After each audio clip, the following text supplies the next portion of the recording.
Affairs funda में आप सभी का स्वागत है। मैं हूं आपके साथ अभिषेक शर्मा और आज के इस वीडियो सेशन में हम 20 जुलाई तक के सभी इंपॉर्टेंट करंट अफेयर्स कवर करने वाले हैं। हमेशा की तरह आप इस वीडियो को अंत तक जरूर देखिएगा, आज भी आपको काफ़ी कुछ जानने के लिए मिलेगा। साथ ही गाइस, इस सेशन को शुरू करने से पहले आप सभी को बताना चाहूँगा, यदि आप हमारे daily current affairs PDF, weekly PDF और मंथली पीडीएफ चाहते हैं तो इस वीडियो के फर्स्ट कमेंट में या फिर डिस्क्रिप्शन में दिए गए लिंक पर क्लिक करके पा सकते हैं। साथ ही आप गूगल प्ले स्टोर से करंट अफेयर्स फंडा ऐप को भी इंस्टॉल कर लीजिए, क्योंकि जो भी हमारा पीडीएफ मटेरियल है जिसमें आपको करंट अफेयर्स के साथ साथ स्ट्रेटेजी के भी प्रोवाइड कराते हैं, ये सभी मटेरियल आपको हमारी करंट अफेयर्स फंडा ऐप पर ही उपलब्ध हो पाएगा।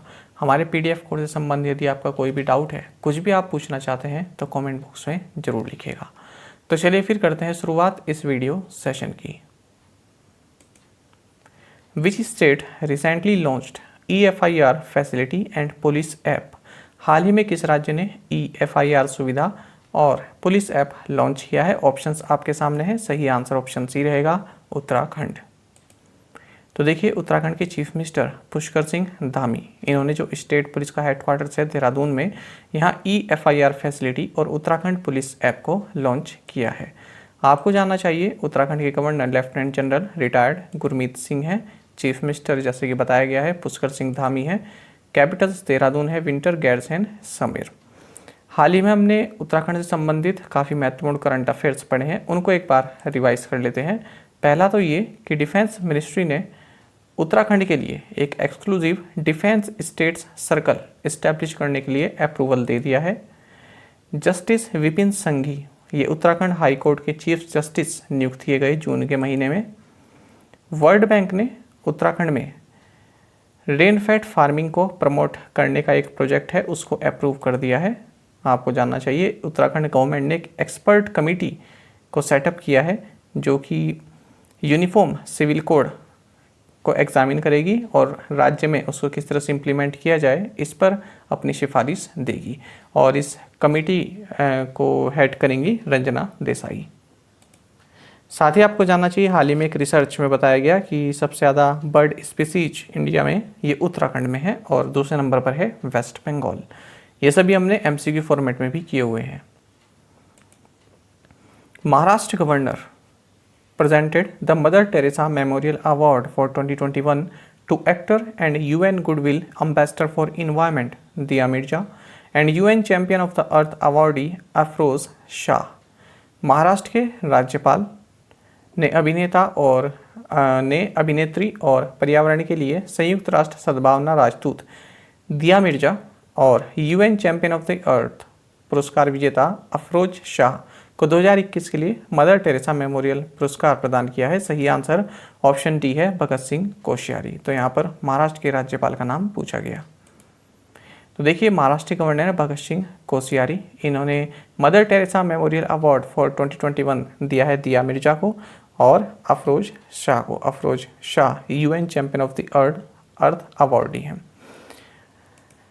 तो देखिए, ये जो अवार्ड है ये हार्मनी फाउंडेशन द्वारा इंस्टीट्यूट किया गया था और इन दोनों को ही, दिया मिर्जा और अफरोज शाह को, जो इनका वर्क है इन्वायरमेंट प्रोटेक्शन के लिए, उसी के लिए ये अवार्ड इन्हें दिया गया है।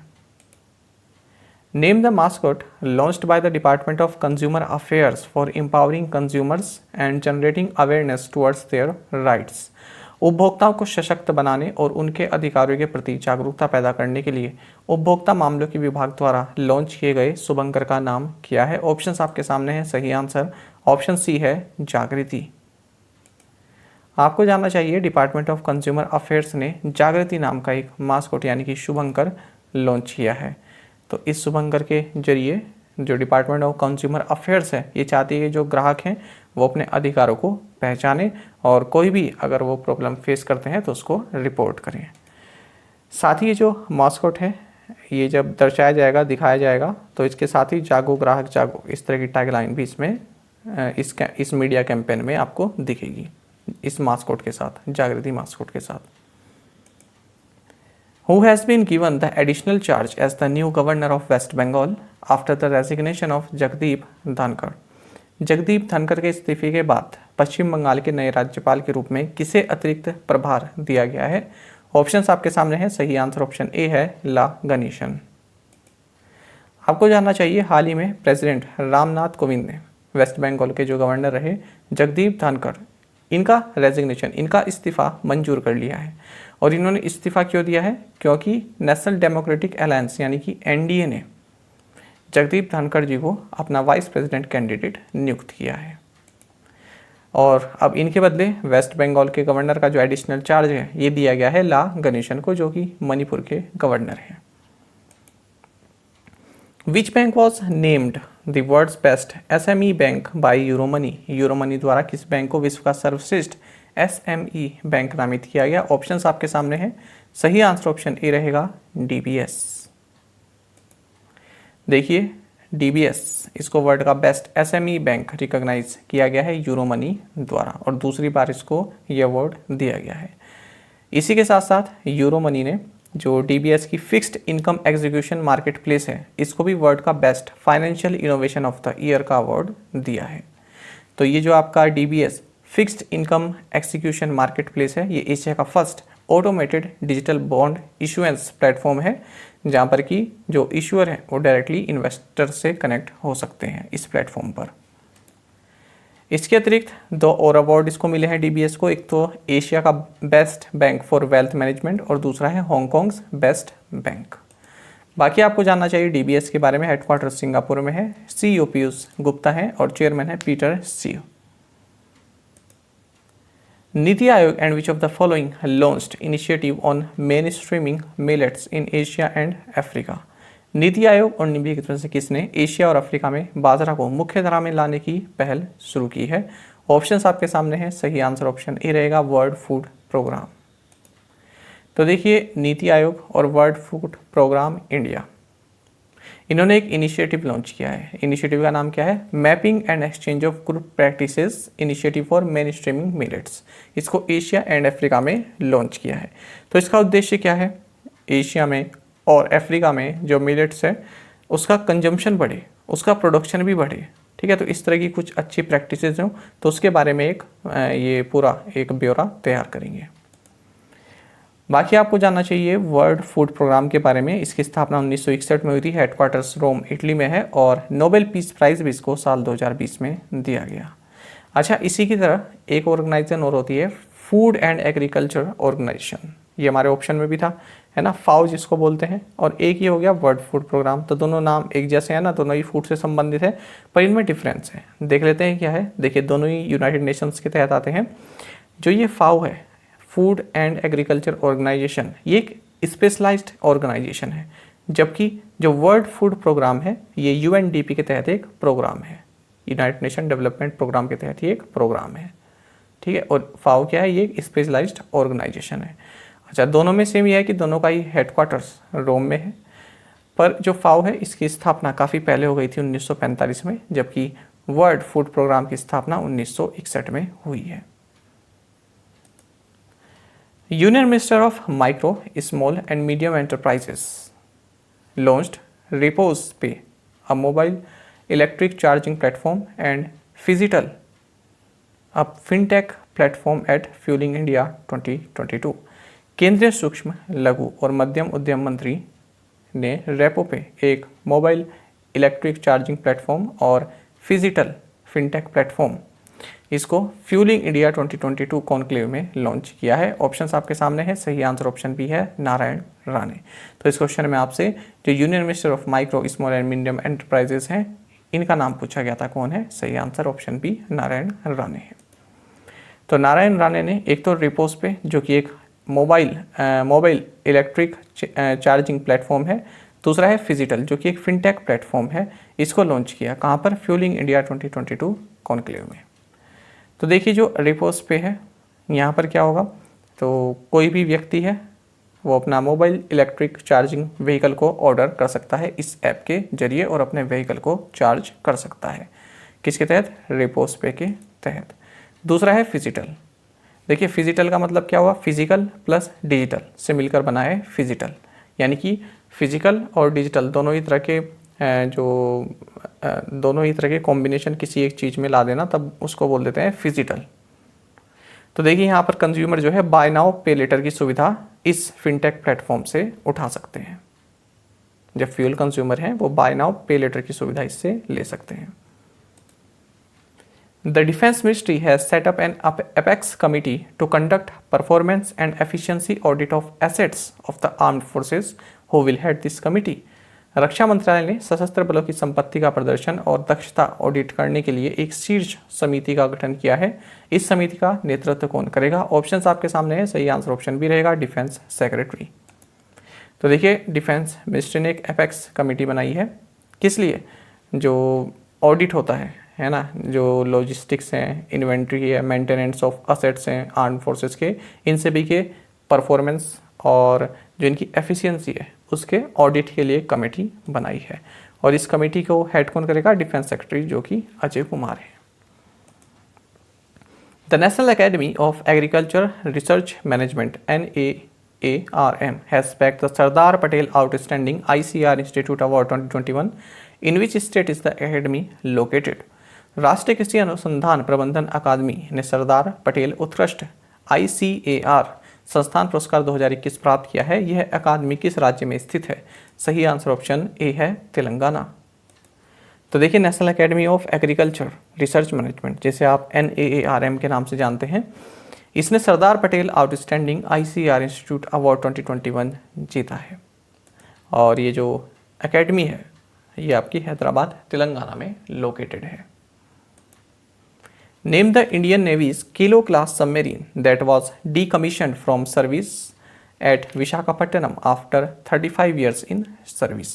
भारतीय नौसेना की किलो श्रेणी की पनडुब्बी का नाम बताइए जिसे 35 साल की सेवा के बाद विशाखापट्टनम में सेवानिवृत्त कर दिया गया। ऑप्शंस आपके सामने हैं, सही आंसर ऑप्शन सी रहेगा, सिंधु ध्वज।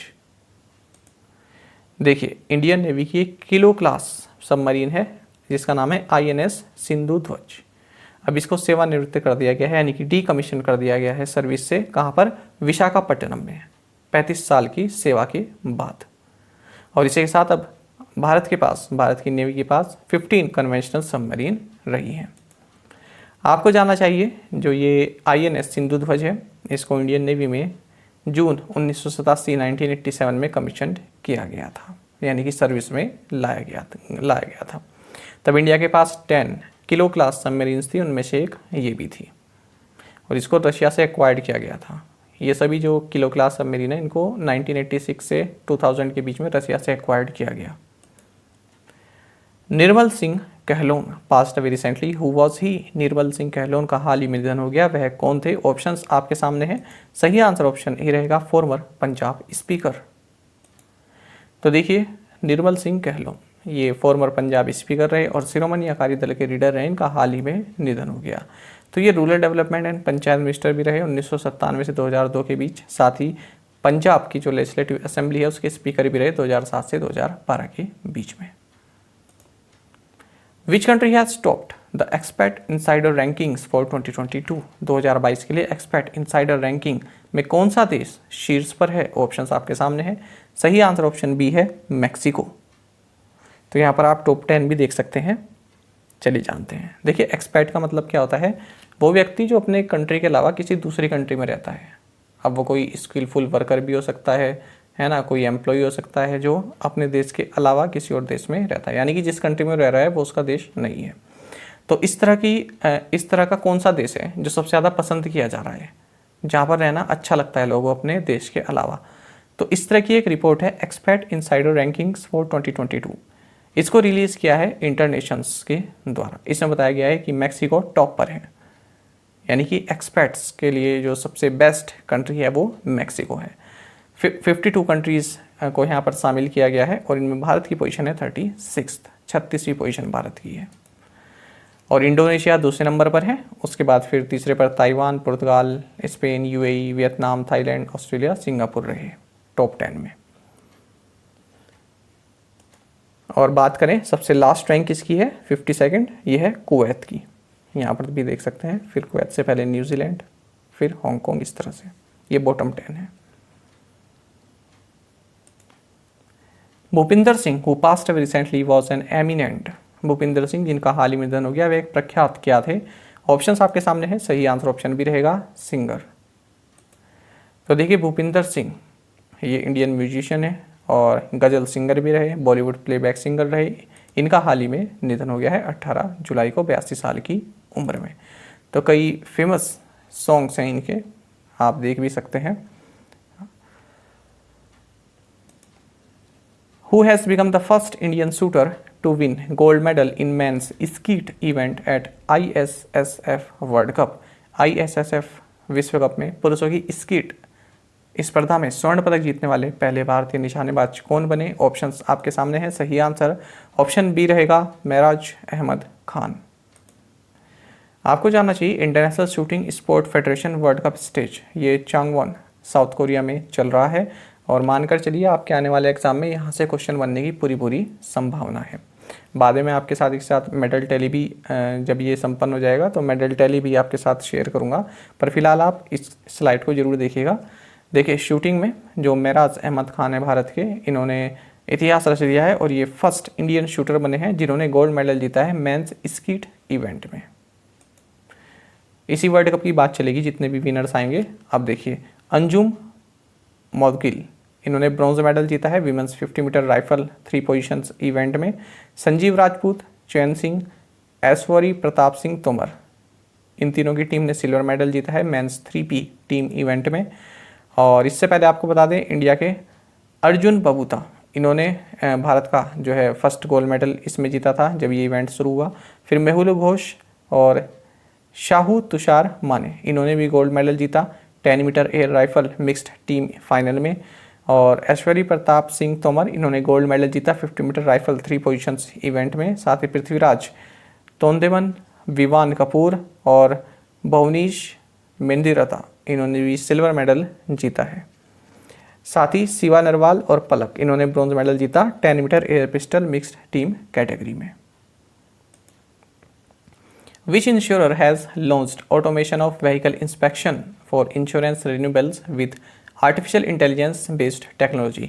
किस बीमाकर्ता ने आर्टिफिशियल इंटेलिजेंस आधारित तकनीक के साथ बीमा नवीनीकरण के लिए वाहन निरीक्षण का स्वचालन शुरू किया है? ऑप्शंस आपके सामने है। सही आंसर ऑप्शन डी रहेगा, कोटक महिंद्रा जनरल इंश्योरेंस।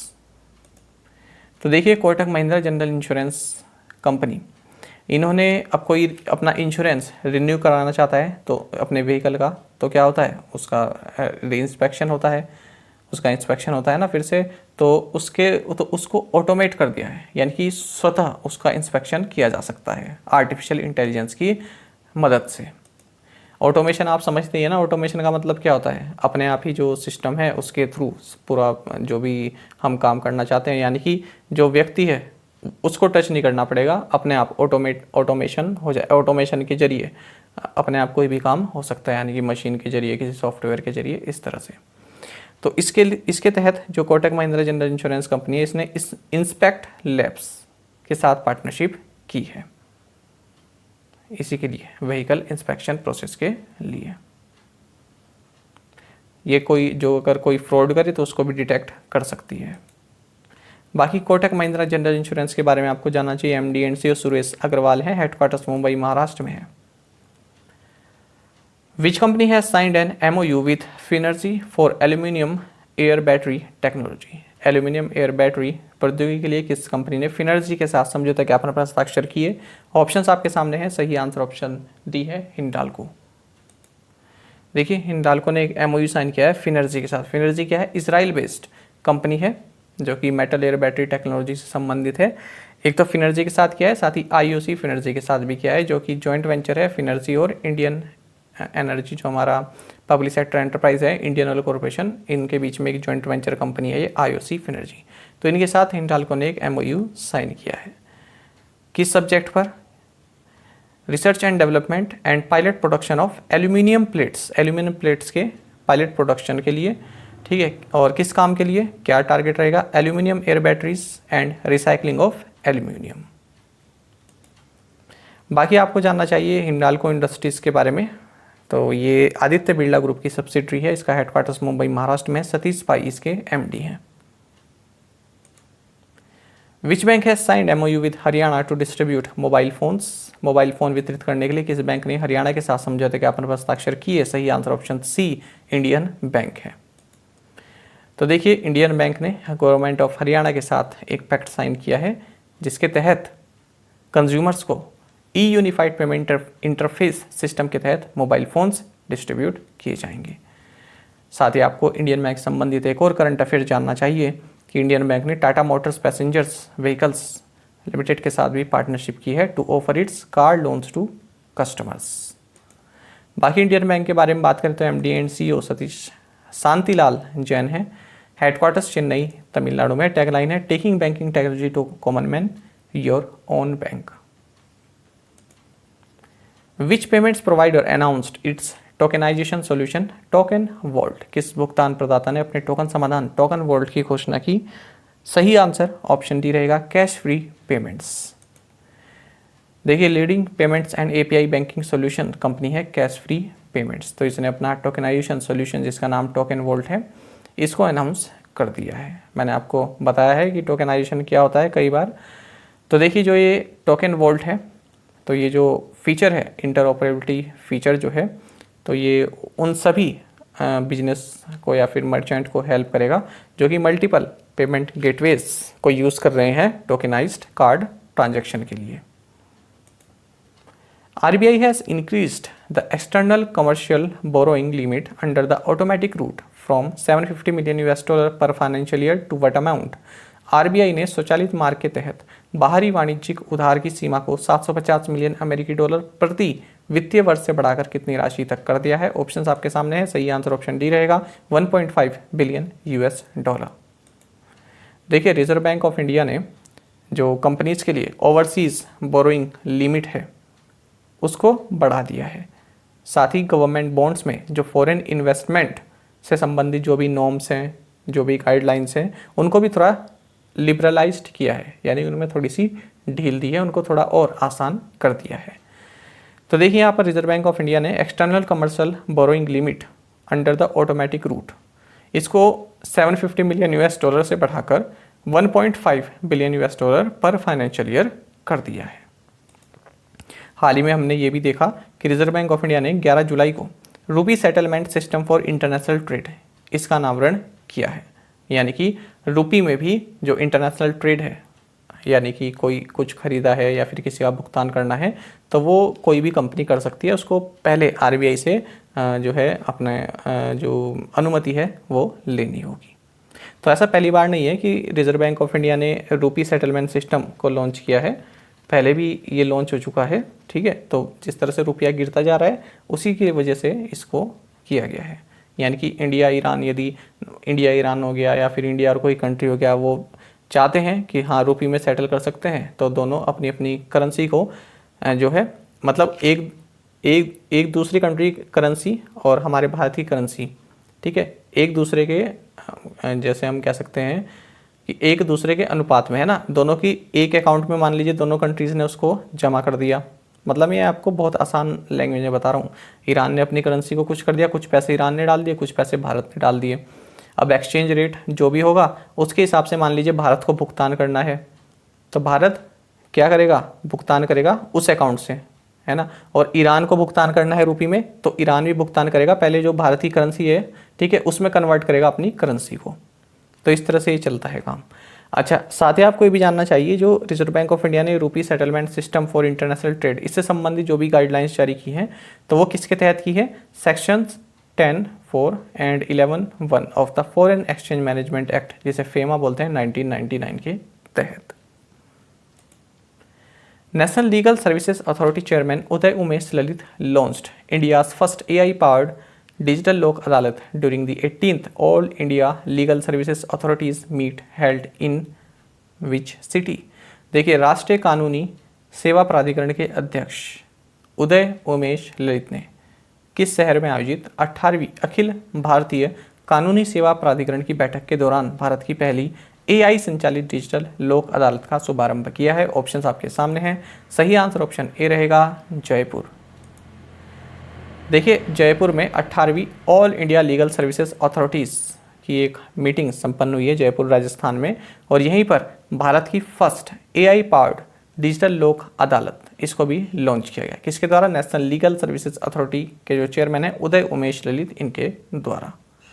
आपको बता दें जो ये डिजिटल लोक अदालत है, Rajasthan state legal service authority द्वारा जो ये डिजिटल लोक अदालत है इसको डिजाइन एंड डेवलप किया गया है जो ये जुपिटर जस्टिस टेक्नोलॉजीज के द्वारा। प्रीवियस असाइनमेंट क्वेश्चंस के आंसर देखेंगे। What is ingenuity nicknamed ginny? सो ये एक robotic coaxial rotor helicopter operating on Mars as part of NASA's Mars 2020 mission along with the Perseverance rover. World Day for International Justice is celebrated on which day? 17th July. Which city will host the 2025 World Track and Field Championship? Tokyo, Japan. Which city will host the World Cross Country Championship in 2026? Tallahassee, Florida, USA. As per the Economic Survey 2021-22, India's service sector expected to grow 8.2% in fiscal year 22. Reconnaissance Orbiter is a spacecraft designed to study the geology and climate of which planet? Answer is Mars. So आप में से कई students ने बिल्कुल सही answer दिया है। इसी तरह से आप पार्टिसिपेट करते रहें। आज के असाइनमेंट क्वेश्चंस देखेंगे। Jal Jeevan mission was launched on which date? देखिए आपका आने वाले जो भी ये जो प्री एग्ज़ाम होने वाला है अब, ठीक है, तो इसके चक्कर में अपना करंट अफेयर्स देखना मत भूलिए। करंट अफेयर्स अपना आप डेली 20 से 25 मिनट तो दे ही सकते हैं। ये बहुत ज़रूरी होता है। अगर एक बार रिदम से आप हट जाते हैं ना तो फिर उस रिदम को पकड़ने में काफ़ी मुश्किल होती है। तो जब आपकी बनी हुई है कि हाँ डेली करंट अफेयर्स देखना है तो इसको जारी रखिए। हाँ ये है कि आपका परसों एग्ज़ाम है तो आप 2-3 दिन का जो है गैप वो ले सकते हैं, 2-3 दिन के लिए छोड़ सकते हैं कि हाँ अभी मैं अपना प्री पर थोड़ा फोकस कर लूँ। अब इतना टाइम तो मिला है ना आपको प्री तैयार करने में, तो जो चीज़ आपकी चल रही है, जो अच्छी हैबिट बनी हुई है करंट अफेयर्स देखने की, उसको देखते रहें। ये मैं इसलिए कह रहा हूँ क्योंकि कई बच्चों ने आजकल देखना ही छोड़ दिया है करंट अफेयर्स। उन्होंने सोचा है प्री के बाद ही देखेंगे। तो इसको ये आपने जो इतनी अच्छी हैबिट बनाई हुई है अपनी डेली देखने की, इसको क्यों तोड़ रहे हो? तो डेली देखते रहें और जब आपको लगे कि हाँ एग्ज़ाम बहुत करीब है उसके बाद आप थोड़ा जो है इसको एक साइड कर सकते हैं 3-4 दिन के लिए। जल Jeevan mission was launched on which state? Harela is a Hindu festival celebrated in the Indian state of India. Gifted 75 ambulances and 17 school buses to which country? Who has been named as chairperson of Financial Services Institutions Bureau for 2 years? Nelson Mandela Day 2022 with the theme of Do What You Can with What You Have Where You Are was celebrated on which day? And last question है, Delhi Assembly passed a bill to hike salaries and allowances of its members by over how much %? तो 6 के 6 questions के answer आप हमें comment box में जरूर दीजिएगा। यदि आपको एक क्वेश्चन का आंसर भी आता है तो वो भी आप हमें कमेंट बॉक्स में बता सकते हैं। साथ ही करंट अफेयर्स फंडा को आप टेलीग्राम पर भी ज्वाइन कर सकते हैं। यहाँ पर रेगुलर वीडियो अपडेट्स और करंट क्विज़ेस हम आप सभी के लिए डालते रहते हैं। साथ ही डिस्कशन ग्रुप में आप किसी भी क्वेश्चन का सोल्यूशन पा सकते हैं। दोस्तों यहाँ पर हमारे करंट अफेयर्स की प्लेलिस्ट दी गई है, इसको आप जरूर देखें और अपने दोस्तों के साथ, फेलो एस्पिरेंट्स के साथ हमारे करंट अफेयर्स को शेयर जरूर करें। आज का ये सेशन आपको कैसा लगा कमेंट बॉक्स में जरूर बताइएगा। Thank you guys.